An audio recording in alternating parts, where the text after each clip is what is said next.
Hey guys, and welcome back to another video. This one is on replacing the intercooler of the V9X NAVARA. So it's the Nissan D40 with a V6 diesel.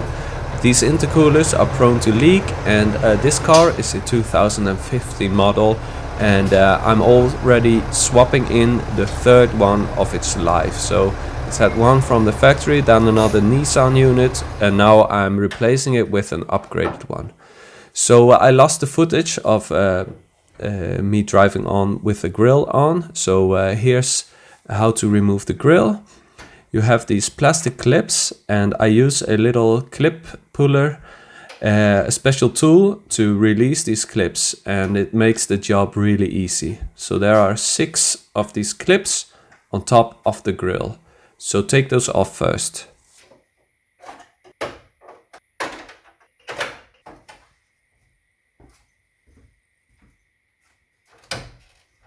Then you pull on the grill to release 2 small clips that are on the inside of the grill, inside of the mesh.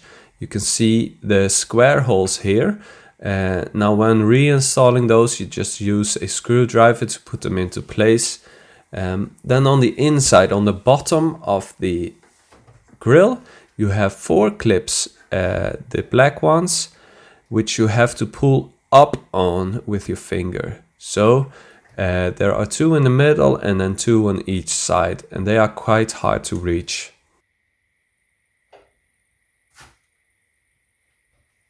So you're just gonna have to reach in there. The middle clips are quite easy, and you can see I use my hand on the outside to pry it up and help a little, because as soon as the clip disengages, you can pull on it and make sure that it doesn't engage again.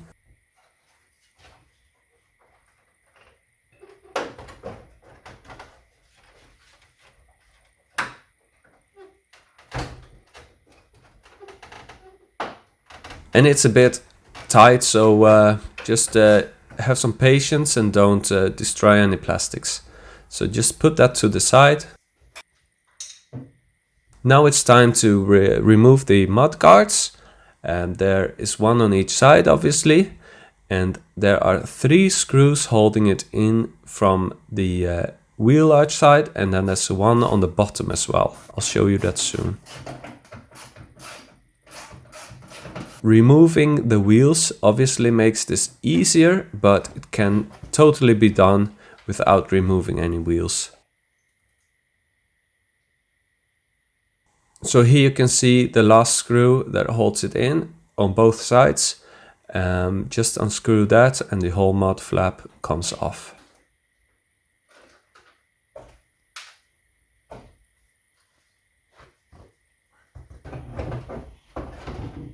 Now it's time to remove the inner arches. I did the right side without showing.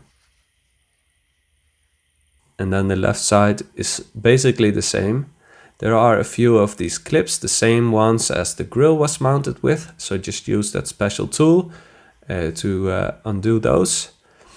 On the left side there were 3 of these. On the right side 2 or 3 as well.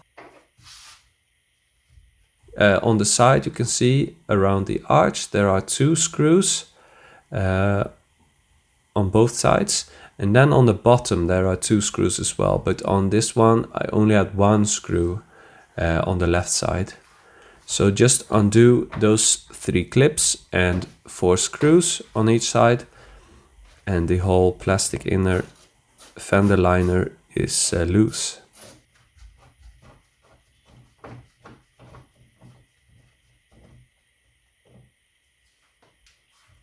Now I did lift it out, but my camera for some reason stopped filming here. So you just have to miss this, but it's just a matter of removing all the clips and screws and then pulling the fender liner out. So then we remove the center spoiler, is what Nissan calls it. It's mounted with 5 or 6 10mm bolts. So just unscrew those and the center spoiler will come off.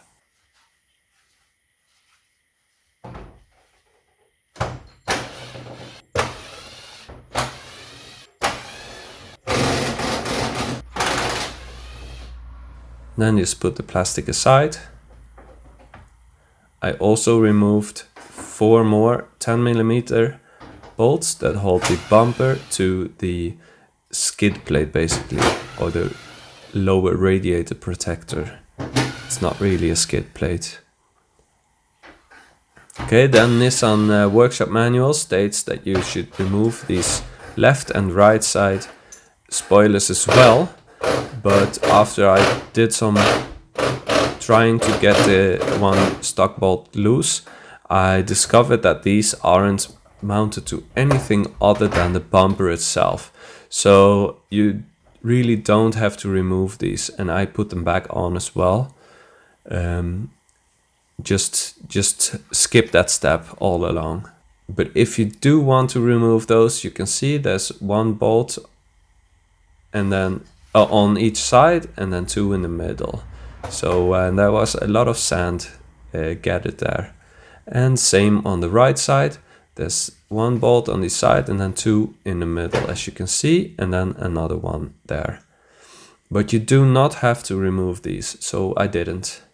So next you just remove both of the fog lamp connectors, and then it's time to remove the bolts that secure the bumper to the wing on the side. So there are 2 10mm bolts on each side that hold the plastic bumper to the metal wing. And then when you get those off, you can see that the whole bumper moves and you're almost there.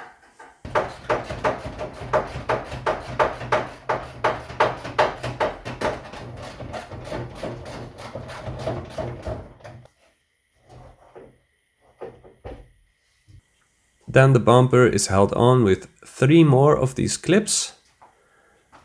So just undo those, and then your whole bumper assembly is loose, basically.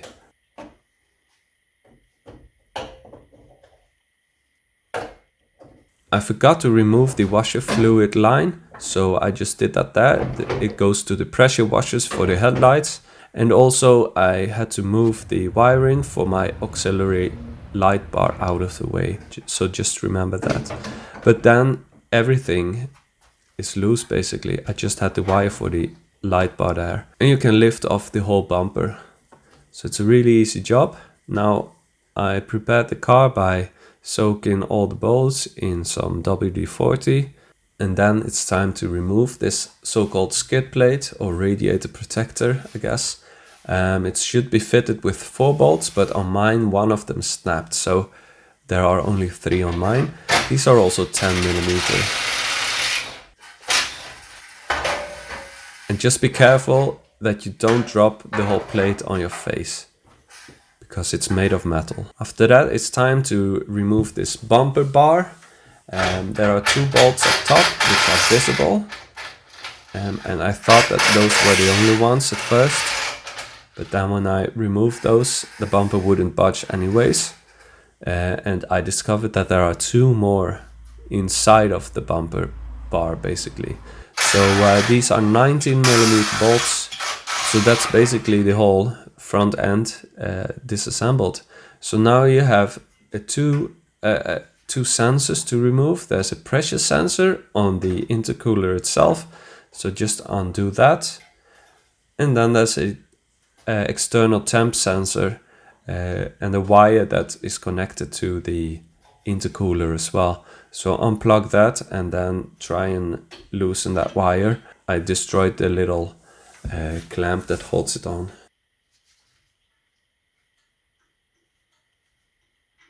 Okay, just move all the wires out of the way, and now there are 4 bolts holding the intercooler itself and 4 bolts holding the charge pipes to the intercooler. So you can start with removing the charge pipes. Just undo the nuts. These were 12mm nuts, and I did undo the hose clamps for those who can see, but you don't really have to do that, so just leave them on if you don't if you're not going to change any of the charge pipes. So after removing the charge pipe nuts, you undo 2 bolts on each side that hold the intercooler to the chassis frame of the car. These are also 12mm. And I also loosened them by hand and then with the little impact gun. Okay, so I lifted up the charge pipes to release them from the studs, and then it's just a matter of lifting the whole intercooler out of the car.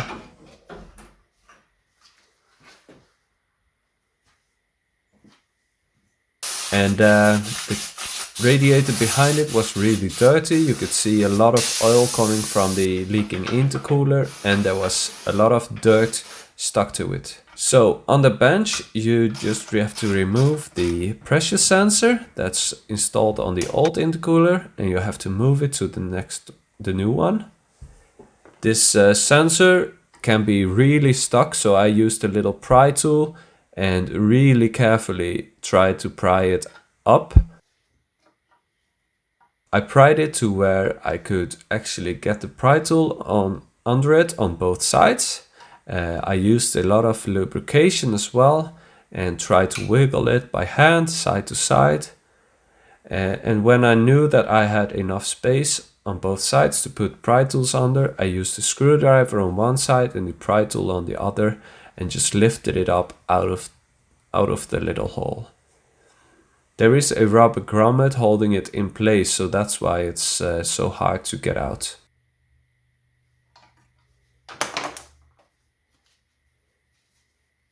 But just be patient. In the worst case scenario, you have to buy another sensor, so I guess it's not too bad.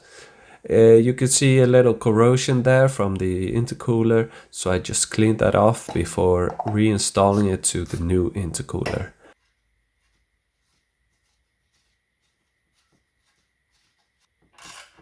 And don't over tighten it. Okay, and then on the back of the intercooler we have some rubber vibration dampeners. These have to be moved to the new intercooler, and you can see where they go there.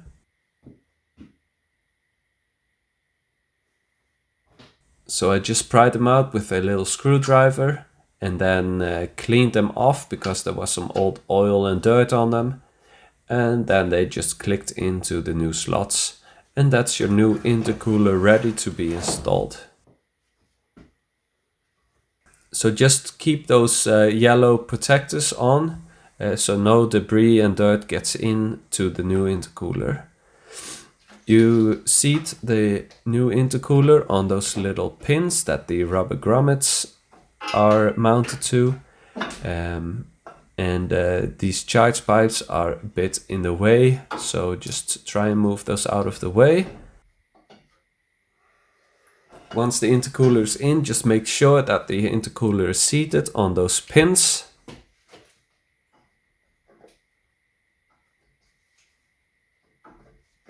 And then it's a matter of reinstalling the 4 bolts, 2 on each side that hold the intercooler in place. Then connect the wiring back up, so a sensor on each side.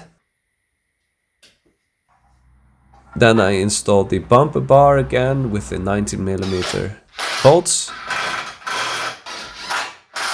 And then it was time to refit the charge pipes. Now just make sure that there's no debris before you remove those covers. And then you install it with some new gaskets. Put the nuts back on the charge pipes.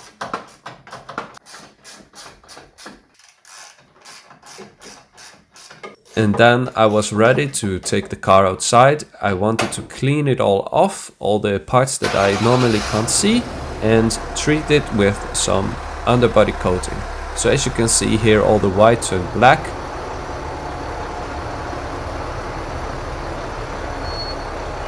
And this is the next day. So I drove it back onto the ramps, and don't worry about the water, because that's just water from me cleaning with the garden hose. All the water that's stuck in between the fins and stuff of the radiators. So the next step after putting the bumper bar on is to put the bumper itself back on. So you just have to slide it onto the bumper and make sure that all the holes a line and that there's nothing, no wiring or anything in the way.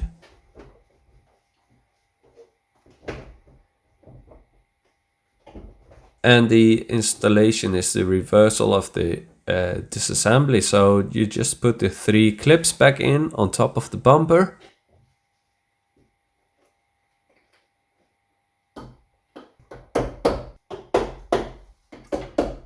And then reinstall the washer pipe as well as the fog lamp connectors. Then you can reinstall the radiator protector.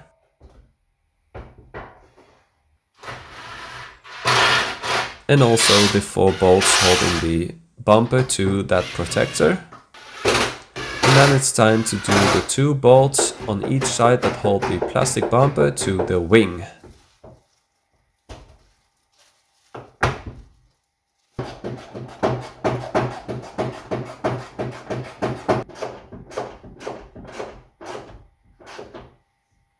And then it's time to reinstall the center spoiler. And then put the inner arches back in again.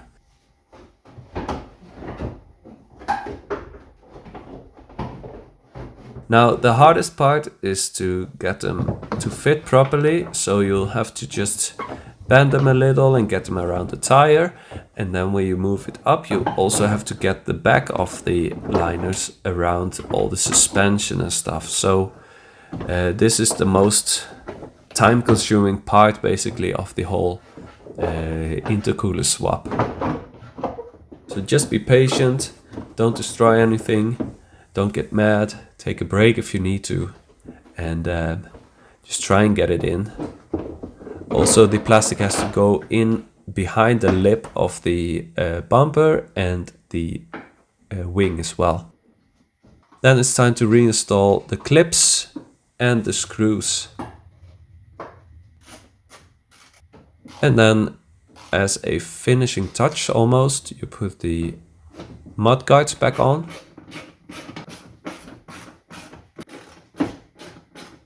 And don't forget the little screw on the bottom.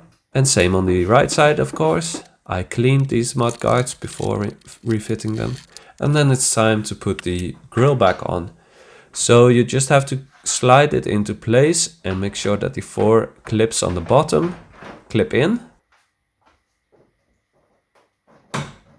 And when you pull on it, you obviously can confirm that it's seated. And then I use a flat blade screwdriver on those square holes to get that clip in place. And then you put these 6 clips on top back in and make sure that they are all secured.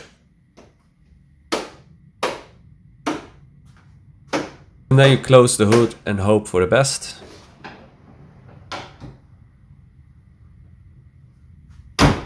So yeah, thank you for watching. I hope that this video helps you. This really isn't a hard job, it's just a lot of disassembly, but I think the total hours would be around 3 or 4 hours to do this job. So and there's really no special tools needed and as well. So yeah, good luck. Please comment down below if you have any questions. Please leave a like if this helped, or a dislike if you missed anything. And please subscribe as well, because there's a lot more coming, both on the Nissan as well as on Land Rovers and maybe even other cars as well.